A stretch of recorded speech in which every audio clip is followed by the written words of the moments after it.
A day in my life as a teacher and also a farmer living in San Francisco.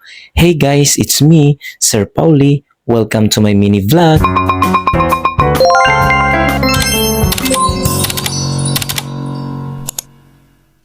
Kapag masyado nang mabigat ang mga bagay-bagay sa paligid mo, dapat mo na itong alisin. Parang pag-ibig lang yan. Kapag toxic na ang relasyon, itigil nyo na. Saan ba nanggagaling yung hugot na yun? Ganito po ang ginagawa ko sa mga tumutubong buli sa aming niyugan. Utay-utay ko po yung pinapatay sapagkat kapag yan ay naunang lumaki sa mga niyog, napakabilis po niyan. Talaga pong ang mga nutrients na para sa mga niyog upang sila ay makapamunga ng maayos ay nawawala. Dati po ay hirap na hirap kaming i-dispatch ang ganitong klase ng halaman sapagkat kapag tinabas mo lang siya, ilang linggo lang ang makalipas, tutubo at tutubo pa rin. Parang katulad lang din yan kapag na love at first sight ka.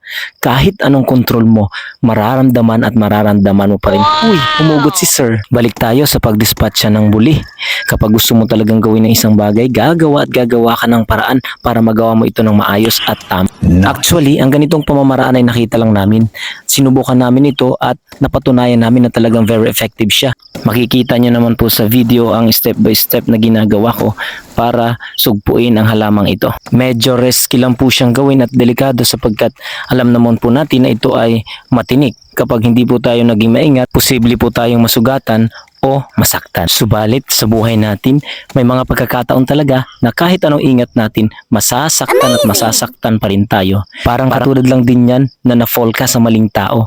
Kahit anong galing mong pumili, masasaktan at masasaktan ka pa rin. I'm sure maraming makaka-relate dito. Oh, ano naman yun? Ba't napunta naman tayo sa maling tao? Fast forward, after nating matanggal ang mga sanga ng buli, kapag kita na yung pinakang sentro o ubod niya, dito po natin ipapasak yung tinilusan nating kahoy. Be sure po natatamaan yung ubod niya kapag ibinaon natin siya.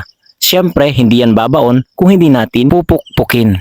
Ganyan dapat ang gawin natin sa mga taong nagpapakamarter. Yung sinasaktan na, andun pa rin. Uy, hindi ganun yun ha. Baka matuluyan. Siyempre, ang dapat matuluyan ay yung gusto nating mangyari. Ang mapuksa ang mga buli sa ating niyugan sapagkat ito ay sagabal para makapamunga ng maayos ang mga tanim nating niyog.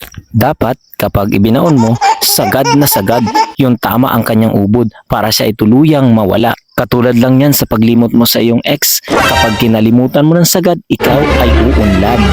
Iyan po yung ilan sa mga napuksa kong buli.